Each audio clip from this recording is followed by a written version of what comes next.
दोस्तों, कैसे आप सब। उम्मीद करते हैं कि अच्छे होंगे। चलिए आज हम लोग क्लास 12th के देखेंगे ऑब्जेक्टिव का जियो में जनन का ऑब्जेक्टिव। ठीक है, और यह बोर्ड एग्जाम के व्यू से बहुत इम्पोर्टेंट है। ये समझ लीजिए कि आपके एग्जाम में इतना ही में से आएगा। जियो में जनन जो चैप्टर है उसमें ऑब्जेक्टिव इतना ही में से आएगा। ठीक है, तो इसलिए आप सब इसको अच्छे से प्रिपरेशन कर लीजिएगा। इसका ऑब्जेक्टिव लगभग हम 34-35 बनाए हैं और आगे भी चैप्टर का बनाएंगे। और इस वीडियो को आप लोग देख लीजिएगा, अच्छा लगे तो लाइक करिएगा, सब्सक्राइब करिएगा और कमेंट करके ज़रूर बताइएगा। ठीक है, चलिए शुरू करते हैं। पहला क्वेश्चन है कि आम के फल खाने वाला भाग। आम के फल में कौन सा भाग हम लोग खाते हैं? बाह्य फल भित्ति कि मध्य फल भित्ति कि अंतः फल भित्ति कि इनमें से कोई नहीं। तो जो आम का फल होता है उसके बाहर छिलका होता है, तो उसको तो हम लोग नहीं खाएंगे, ये गलती। और मध्य फल भित्ति, हाँ मध्य वाला भाग को हम लोग खाते हैं, तो हमारा बी ऑप्शन सही होगा। ठीक है, अगला देखते हैं। अगला कह रहा है कि समसूत्री विभाजन होता है। समसूत्री विभाजन किस में होता है इसको पूछ रहा है। कायिक कोशिका में कि जनन कोशिका में कि ए एवं बी दोनों में कि इनमें से कोई नहीं। तो कायिक कोशिका में समसूत्री विभाजन होता है, बाकी ये सब रॉन्ग है। ठीक है, अगला देखते हैं। अगला कह रहा है बिना निषेचन के फल बनाने की प्रक्रिया को कहते हैं। जो बिना निषेचन के ही फल बन जाता है उस प्रक्रिया को हम लोग क्या कहते हैं? पॉलीकार्पिक की पार्थेनोकार्पिक की पोमोकार्पिक की इनमें से कोई नहीं। तो आपका आंसर होगा पार्थेनोकार्पिक। ठीक है, अगला हम लोग देखते हैं कि इनमें से किसमें आंतरिक निषेचन नहीं होता है। ये जीव का नाम दिया है और पूछ रहा है कि किसमें आंतरिक निषेचन नहीं होता है। तो पक्षी में आंतरिक निषेचन होता है, तो ये नहीं होगा। मेढक में, हाँ मेढक में आंतरिक निषेचन नहीं होता है। क्या करता है मेढक ना कि अपना जो स्पर्म होता है वो पानी के ऊपर छिड़क देता है और वो जो उसकी मादा भाग है उसके पास पहुंच जाता है और निषेचन की क्रिया हो जाता है। तो इसका आंसर होगा मेढक। ठीक है, अगला हम लोग देखते हैं। द्विखंडन एक प्रकार का है। द्विखंडन एक प्रकार का क्या है?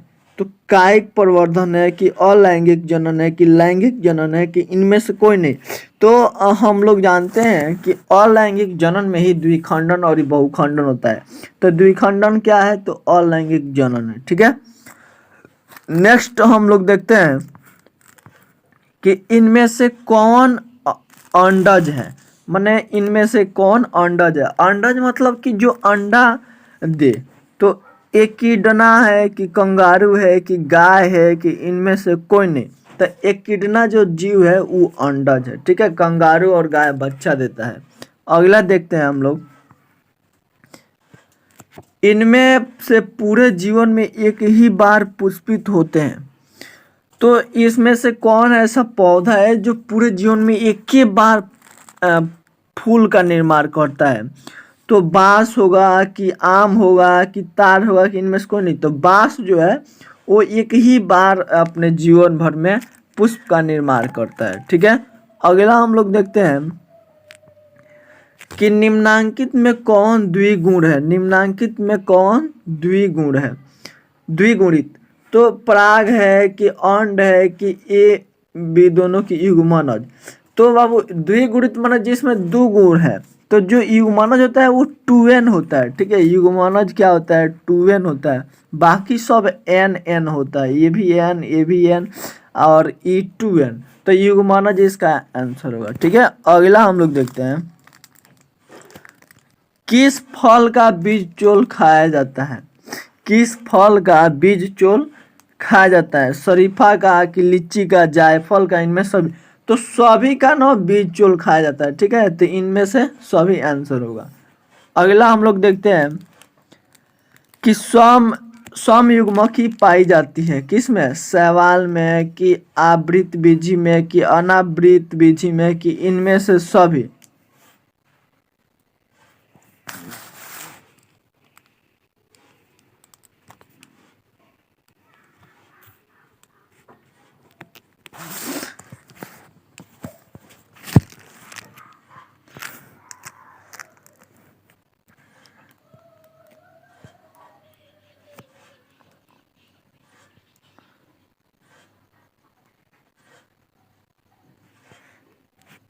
हाँ, समयुग्मकी पाई जाती है। ये इसमें से कौन इसका आंसर होगा, समयुग्मकी जिसमें मैंने बराबर बराबर विभाजन, तो शैवाल में कि आवृतबीजी में कि अनावृतबीजी में कि इनमें से सभी। तो इसका आंसर होगा शैवाल में समयुग्मकी पाई जाती है। अगला हम लोग देखते हैं कि अंड प्रजक निम्न में से निम्नांकित में कौन है जो अंडा को अंडा देता है, सर्प, मगरमच्छ, मुर्गी। बाबू ये सब ना अंडा देता है, इसलिए इसका आंसर इनमें से सभी हो जाएगा। ठीक है, अगला हम लोग देखते हैं कि निम्नांकित में से कौन सत्य फल है। एक सत्य फल होता है और एक झूठा फल होता है। तो ये सेब झूठा फल है, नाशपाती भी झूठा फल है, काजूला भी झूठा फल है, तो सत्य फल नारियल होगा। ठीक है, नेक्स्ट हम लोग देखते हैं कि मुकुलन द्वारा जनन किस में होता है। मुकुलन द्वारा जनन किस में होता है, पेनिसिलियम में कि पैरामीशियम में कि ईस्ट में कि इनमें सभी। तो पेनिसिलियम में ना होता है, पैरामीशियम में भी ना होता है, ईस्ट में होता है। इसका आंसर सी होगा, ईस्ट में। अगला हम लोग देखते हैं कि निम्नांकित में कौन मिथ्या फल। मिथ्या फल माने झूठा। इसके पहले हम आप लोगों को बताए कि मिथ्या फल सेब होगा। सेब फल है लेकिन झूठा फल है। ठीक है, अगला हम लोग देखते हैं कि इनमें किसमें द्विखंडन पाया जाता है, मतलब उसका शरीर दो भाग बट जाता है। तो इसका आंसर अमीबा होगा। अमीबा में का शरीर जो होता है वो पुराना वाला शरीर दो भाग में बढ़ जाएगा, फिर वो उससे दो नया जीव का निर्माण होगा, फिर वो दो अलग अलग दो गो जीव में बढ़ जाते हैं। इसी तरह अमीबा में अमीबा इसलिए अमर होता है, वो कभी मरता ना है, उसका शरीर बढ़ जाता है दो भाग में और इसी तरह वो जनन करता है। ठीक है, अगला हम लोग देखते हैं जेम्यूल्स बनते हैं। जेम्यूल्स किस में बनता है, हाइड्रा में कि स्पंज में कि ईस्ट में कि इनमें सभी में। तो इसका आंसर होगा स्पंज में। ठीक है, अगला हम लोग देखते हैं लीची का खाया जाने वाला भाग कहलाता है। लीची का खाया जाने वाला भाग क्या कहलाता है, तो ये इसका आंसर होगा बीज चोली। इसके ऊपर भी आप लोग को इसका मिला था। अगला हम लोग देखते हैं बिना निषेचन के फल निर्माण को क्या कहते हैं। जो बिना निषेचन के ही फल बन जाता है उसको हम लोग क्या कहते हैं, तो अनिषेक जनन, जिसमें मतलब उसमें निषेचन ना होगा, जनन हो जाएगा, उसी को हम लोग अनिषेक जनन कहेंगे। अगला हम लोग देखते हैं निम्नलिखित में सही का चुनाव करें।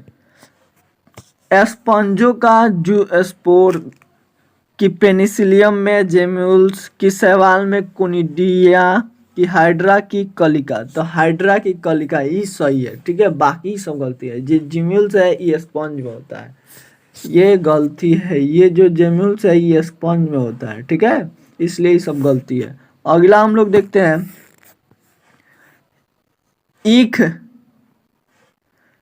ईख में ग्राफ्टिंग नहीं हो सकता है क्योंकि जो ईख होता है उसमें ग्राफ्टिंग नहीं होता है क्योंकि वैस्कुलर बंडल्स बिखरे होते हैं, फ्लोएम जाइलम के अंदर की ओर होते हैं कि ईख के पौधे कोमल होते हैं, यह चोट को सहने में असमर्थ होते हैं। तो इसका आंसर ए होगा, वैस्कुलर बंडल्स बिखरे हुए होते हैं। अगला हम लोग देखते हैं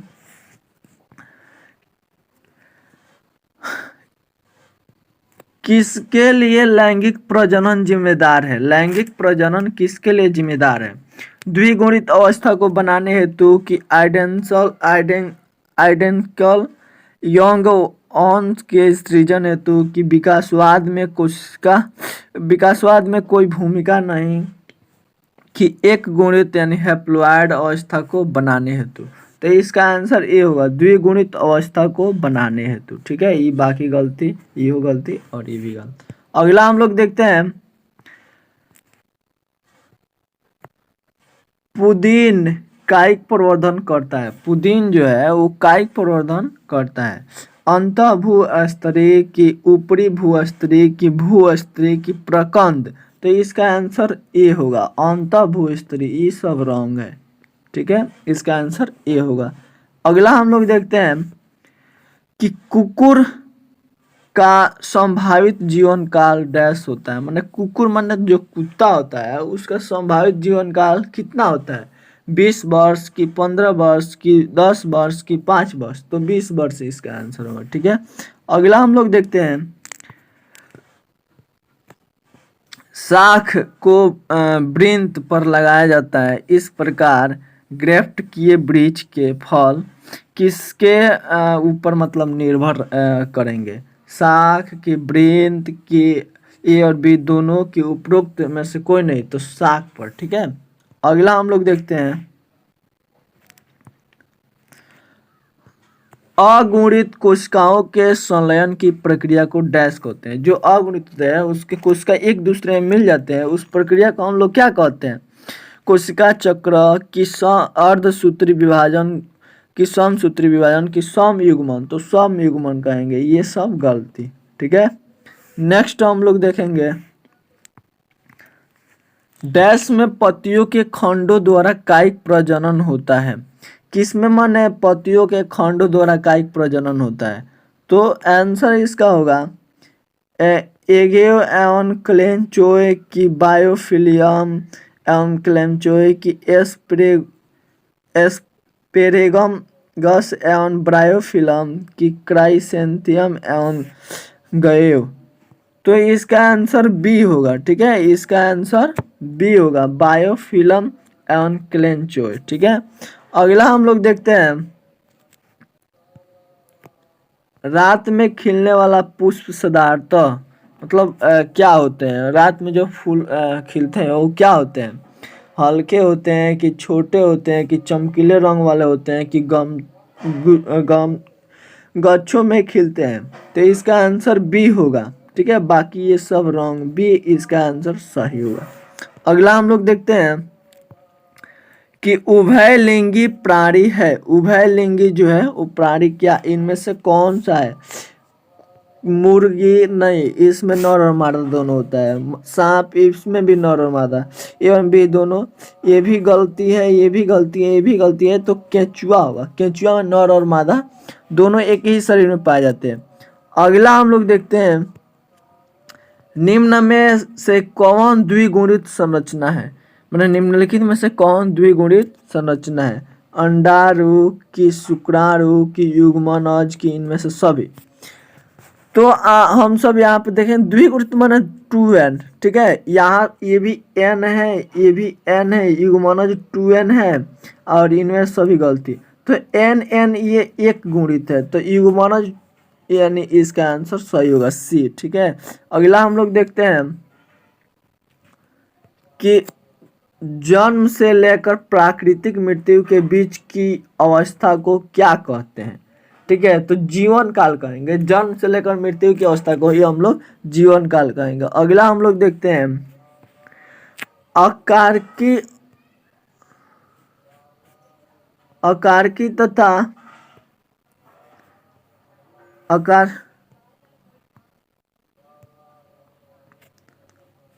अकारकी तथा आनुवांशिकी रूप से समान जीवों को कहते हैं। अकारकी तथा आनुवांशिक रूप से जो समान जीव होते हैं उसको हम लोग क्या कहेंगे? तो क्लोन कहेंगे। क्लोन मतलब कि एक दूसरे के रूप के दिखाई देना। ठीक है, अगला हम लोग देखेंगे, कह रहा है कि अमीबा में प्रजनन किस प्रकार होता है? जो अमीबा होता है उसमें प्रजनन किस प्रकार होता है? तो हम आगे ही ऊपर के वीडियो में बताए थे कि द्विखंडन के द्वारा होता है। इसका शरीर 2 भाग में बढ़ जाता है, तो इसका आंसर द्विखंडन होगा। ठीक है, अगला हम लोग देखते हैं कि पेनिसिलियम में प्रजनन होता है। पेनिसिलियम में प्रजनन किसके द्वारा होता है? कलिका के द्वारा, कि विखंडन के द्वारा, कि जेम्यूल्स के द्वारा, कि कोनिडिया के द्वारा? तो कोनिडिया के द्वारा होता है पेनिसिलियम विखंडन। ये तीनों रॉन्ग है, ठीक है। अगला हम लोग देखते हैं मासिक चक्र किस में होता है। मासिक जो चक्र होता है वो किस में होता है? तो बंदर में भी होता है, कॉपी में भी होता है, मानव में भी होता है, सभी में होता है। तो इनमें से सभी में मासिक चक्र होता है, ठीक है। हम एक वीडियो में बनाए भी है मासिक चक्र और मध्य चक्र में अंतर। ये जानवर जो है जैसे गाय हो गए, भैंस हो गए और कुत्ता हो गया, ये सब में मध्य चक्र होता है, ठीक है। इसके ऊपर हम एक वीडियो बनाए हैं, अगर आप सब नहीं देखेंगे तो हमारे वीडियो लिस्ट में होगा मासिक चक्र मध्य चक्र में अंतर, उसको आप लोग देख लीजिएगा, ठीक है। एक अगला है कि निम्नलिखित में किस में ओस्ट्रस साइकिल नहीं होता है, ठीक है। मतलब कि मासिक चक्र मध्य चक्र नहीं होता है किस में? तो गाय में, कि भेड़ा में, कि बंदर में, कि कुत्ता में? तो ये सब बताया आप लोगों को कि इसमें मध्य चक्र होता है, या अब बंदर में मासिक चक्र होता है। इसका आंसर सी होगा, ठीक है। अगला हम लोग देखते हैं कि निम्नलिखित में कौन द्विलिंगी नहीं है। मतलब निम्नलिखित में कौन द्विलिंगी नहीं है? फीता कृमि, कि कुत्ता, कि जोंक, कि स्पंज? तो इसका आंसर कुत्ता होगा। कुत्ता जो है वो द्विलिंगी नहीं है, बाकी ये सब द्विलिंगी है। अगला हम लोग देखते हैं, इतना ही है और आज के लिए इतना ही। और आप सबको ये वीडियो कैसे लगा कमेंट करके ज़रूर बताइएगा, और अच्छा लगा तो अपने दोस्तों के बीच शेयर करिएगा। बने रहिए इसी तरह ऑब्जेक्टिव के लिए हमारे चैनल पे, और सब्सक्राइब कर लीजिएगा। और बाकी जो मासिक चक्र है और मध्य चक्र है वो इस वीडियो के कमेंट सेक्शन में मिल जाएगा आपको, आप लोग देख लीजिएगा। और आज के लिए इतना ही। जय हिंद।